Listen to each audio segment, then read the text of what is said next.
दोस्तों, संभल विवाद को लेकर तमाम अपडेट्स हम आप तक पहुंचा रहे हैं। लगातार माहौल गरमाया हुआ है। देश की अगर बात करें तो हिंदू मुस्लिम को लेकर इस तरह से कट्टरपंथी देश के बीच में उतर चुकी है, क्योंकि हिंदू मुस्लिम को लेकर, मस्जिद मंदिर को लेकर देश इस वक्त राजनीति कर रहा है। देखिए, संभल विवाद को लेकर हाजी जी हमारे साथ में है, थोड़ा सा परिचय इनका करा देते हैं। पूर्व चेयरमैन डासना से रहे हैं, तो सीधा इनसे भी बातचीत करेंगे। संभल विवाद को लेकर क्या कुछ इनके विचार हैं, क्योंकि तमाम तरह के जो अपडेट्स लगातार आप चैनल पर तो देख रहे हैं, सभी के अलग अलग विचार हैं, तो इनसे भी बातचीत करेंगे। तो सबसे पहले आरव जी, बहुत बहुत स्वागत है आपका एसएस न्यूज में। आपका भी एसएस न्यूज के माध्यम से बहुत बहुत शुक्रिया। तो सीधा आपसे जो है मुद्दे पर बात कर लेते हैं। संभल विवाद को लेकर पिछले 1-1.5 हफ्ते से जिस तरह से बवाल देश के अंदर बचा हुआ है, तो उसके ऊपर क्या कुछ कहना चाहेंगे आप? देखिए, बवाल कुछ नहीं है। संविधान ने हर धर्म के मानने वालों के लिए हमारे देश में हक दिया है। बिल्कुल। और जो मौजूदा सरकार है वो टोटल संविधान के खिलाफ जो है एक्शन ले रही है, और पूरे देश में इस तरह का माहौल बना दिया है कि अब कहीं विकास का मुद्दा नहीं है, कहीं रोजगार का मुद्दा नहीं है, कहीं शिक्षा का मुद्दा नहीं है। अब ये सरकार टोटल जो काम कर रही है वो धर्म के ऊपर काम कर रही है। और आपस में जो एक हमारे यहाँ का श्लोक था, हिंदू मुस्लिम सिख ईसाई आपस में है भाई भाई, आज ये सरकार उनको बांटने का काम कर रही है। और जुडिशियल पर भी जो लोग भरोसा करते थे, क्योंकि जब दो लोगों में आपस में लड़ाई हो जाती थी और कोई कमजोर व्यक्ति अगर था तो वो न्यायालय में जाता था, और न्यायालय जो है उसके लिए पूरी तरीके से ईमानदारी से काम करती थी, तो आदमी बड़े इत्मीनान के साथ उस पर विश्वास रखता था जुडिशियल पे। लेकिन आज इस सरकार ने जुडिशियल को भी अपने कब्जे में ले लिया है और कहीं पर भी कोई न्याय नहीं हो पा रहा है। तो इसलिए सरकार को सोचना होगा इसमें। और इस तरह की राजनीति जो धर्म के नाम पर राजनीति कर रहे हैं, कहीं मस्जिद पे कहीं मंदिर पे, तो मेरे हिसाब से ये गलत है। अच्छा, ये आपसे जान लेते हैं, ये तो जितनी भी तमाम बातें आपने अभी कही हैं ये वर्तमान सरकार को लेकर हो जाती हैं, लेकिन अभी कुछ दिन पहले ही एक बाइट हम सुन रहे थे जिसमें जब उनसे संभल मस्जिद के बारे में बातचीत की गई, तो हिंदू ही धर्म से थे वो, तो उनका एक ही बयान था बार बार, उनका ये कहना था कि अब से पहले जो शासक यहाँ पर रहे, अकबर की बात करें, शाहजहां की बात करें या जहांगीर की बात करें, बार बार उन्हीं का नाम लिया जा रहा था कि जिस तरह से उन्होंने मंदिर को तोड़कर मस्जिद बनाई थी, तो उसी तरह से हम मस्जिद को तोड़कर फिर से मंदिर बनाएंगे। तो इस बारे में क्या कुछ कहेंगे? देखिए, ये सब चीजें गलत है। इन लोगों को जानकारी नहीं है। इतिहास पढ़ लें, इतिहास में कहीं भी आज तक किसी भी मस्जिद की अगर खुदाई हुई है, पहली बात तो मुगल साम्राज्य में हजारों साल मुसलमानों ने यहाँ पे राज किया है, आज तक कोई ऐसी चीज हमारे हिंदुस्तान के अंदर सामने नहीं आई जिसमें कहीं मंदिर को तोड़ के मस्जिद बनाई गई हो। अभी देखिए, कितना बड़ा मुद्दा था बाबरी मस्जिद का, उसमें भी जो है यही था कि साहब यहाँ मंदिर है, ऐसा कुछ नहीं निकला। जिन जजों ने फैसला किया है उन्होंने लास्ट में यही लिखा है कि वहां पर बाबरी मस्जिद है, ऐसे कोई अवशेष नहीं मिले कि वहां पर कोई मंदिर हो। लेकिन लास्ट में उन्होंने ये कहा कि ये हिंदुओं की आस्था का सवाल है, तो इसलिए इनको मस्जिद अलग दे दी जाए। तो मेरे हिसाब से तो गलत है भाई। आस्था पे ये देश थोड़ी चलना है, देश तो संविधान से चलेगा। जब 91 में हमारे देश की सरकार ने लोकसभा में ये प्रस्ताव पास कर दिया, उस विवाद को देखते हुए कि अब कहीं भी पूरे देश में जो भी धर्म स्थल हैं, वो चाहे मस्जिद हो, मठ हो, मंदिर हो, धर्मशाला हो, जो जिस स्थिति में है वो उसी स्थिति में रहेगी, अब उस पर कोई विवाद नहीं होगा। लेकिन अब इस सरकार ने उसमें एक नया विवाद खड़ा कर दिया। भाई, हमारे देश के जो लोकसभा में लोगों ने इकट्ठा होकर, एमपीओ ने, सरकार ने इस प्रस्ताव को पास किया था, तो उसी पे रहना चाहिए। अब हम उसी में चेंज कर रहे हैं। अब ये सरकार हर बार संविधान को ही चेंज करना चाहती है, इससे हर चीज में हिंदू मुस्लिम हिंदू मुस्लिम। देखिए, देश जो चलेगा और देश जो तरक्की करेगा वो विकास से करेगा, शिक्षा से करेगा, रोजगार मिलने से करेगा। उस तरफ से भटकाने के लिए ये लोग मंदिर मस्जिद, मुसलमान हिंदू, पाकिस्तान, कश्मीर, इसका अलाप तो। चलिए, ये आपसे जान लेते हैं, बीजेपी सरकार को लेकर तमाम बातें चल रही हैं, आरोप भी उसी पर लगते हैं क्योंकि सत्ता में बैठी हुई है। एमआईएम पार्टी से जो है आप वास्ता रखते हैं, तो ये सीधा आपसे जान लेते हैं क्योंकि तमाम लोग ये जानने के लिए बहुत उत्सुक भी हैं कि अखिलेश यादव इसमें क्या कुछ कर रहे हैं। कांग्रेस की बात करें तो वो क्या कुछ संभल विवाद को लेकर क्या कर रहे हैं। तो आपसे भी जान लेते हैं कि आप क्या कुछ कहेंगे, आपकी पार्टी क्या कुछ इसमें कर रही है, क्या कुछ विचार उनके हैं इसको लेकर? देखिए, हमारी पार्टी के जो सदर हैं बैरिस्टर असदुद्दीन ओवैसी साहब, वो कानून का पालन करने वाले व्यक्ति हैं।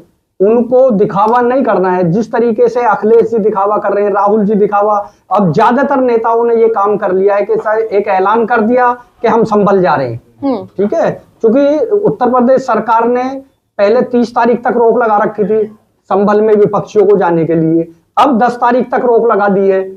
तो इसलिए उन्हें सिर्फ दिखावा करना, उन्हें ये मालूम है कि आप ऐलान करोगे आपको वहां तक जाने नहीं दिया जाएगा, जबकि ये ड्रामा है सिर्फ। बैरिस्टर असदुद्दीन ओवैसी साहब चाहते हैं कि वहां से पाबंदी हटे, उसके बाद वो इत्मीनान से संभल जाएं। उनका पूरा मन है और वो चाहते हैं कि संभल ये बैरिकेडिंग्स जो की गई हैं, आप इनके ऊपर क्या कुछ कहेंगे? मतलब अगर हम अखिलेश की ही बात करें, इकरा हसन जो है आज वहां उन्होंने कोशिश की थी संभल में जाने की, लेकिन उनको भी बीच में रोक दिया गया। तो तमाम लोगों का ये कुछ मानना है कि वहां कुछ ऐसी चीजें हैं जो सरकार उनको छिपाना चाहती है, इसलिए वहां नहीं जाने दे रही है। आप कह रहे हैं कि ओवैसी साहब अभी वेट कर रहे हैं कि जब बैरिकेडिंग्स हटेंगे तब हम वहां पहुंचेंगे। देखिए, जहां तक राज्य सरकार का मसला है तो मेरे हिसाब से तो ये गलत है। वहां देखिए, अगर उनकी मदद के लिए चाहे वो विपक्ष का आदमी हो चाहे सरकार का आदमी हो, उन पे जाने पे पाबंदी नहीं लगानी चाहिए। उनको जाने देना चाहिए, जिससे कि वहां पर जो गरीब लोग शहीद हुए हैं, जो मुसलमान शहीद हुए हैं वहां पे, तो उन लोगों के घर वालों से जाके ये मालूम किया जाए उनको क्या परेशानी है, उनकी क्या मदद कर सकते हैं। भाई, अगर सरकार उनकी मदद नहीं कर रही, सबसे पहले तो मैं माननीय प्रधानमंत्री जी से और माननीय मुख्यमंत्री योगी आदित्यनाथ जी से ये कहना चाहूंगा कि संभल में जो 5 मुसलमानों की हत्या हुई है, जिनको शहीद किया गया है, उनको कम से कम 1-1 करोड़ रुपए का मुआवजा उनको देना चाहिए, जिस तरीके से वो दूसरे धर्म वालों को देते हैं। इसी तरीके, क्योंकि ये भी हिंदुस्तान के नागरिक है और हिंदुस्तान को आजाद कराने में मुसलमानों का बहुत बड़ा योगदान रहा है। तो इसलिए इनको इग्नोर ना करें और इनके घर वालों को, बच्चों को, पढ़े लिखे बच्चे अगर हो तो उन्हें कम से कम 1-1 नौकरी, सरकारी नौकरी उनके बच्चों की लगाई जाए। तो मैं माननीय मुख्यमंत्री जी और प्रधानमंत्री जी से ये गुजारिश करूंगा कि उनके बच्चों को 1-1 करोड़ रुपए दिए जाएं और 1-1 नौकरी दी जाए।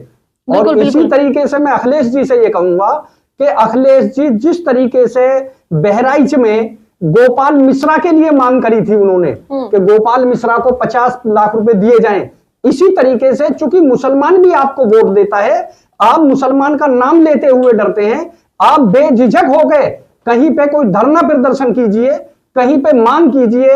इन 5 मासूमों को जो मारा गया है और पुलिस की गोली से ये शहीद हुए हैं, तो इनके लिए भी आप अपील करिए, सरकार से मांग करिए कि इनको भी जो है 1-1 करोड़ रुपए दिए जाएं। देखिए, मेरा मानना तो ये है, अगर समाज में किसी पीड़ित आदमी का या गरीब आदमी की कोई मदद कर रहा है, वो चाहे कैफ हो, सलमान हो या कोई और हो, किसी की संस्था हो, तो मेरे हिसाब से तो बहुत अच्छी बात है, क्योंकि कम से कम उनकी संस्था या वो लोग वहां तक जा रहे हैं और गरीबों की मदद कर रहे हैं, उनका हालचाल मालूम कर रहे हैं, तो इसमें कोई बुराई नहीं है।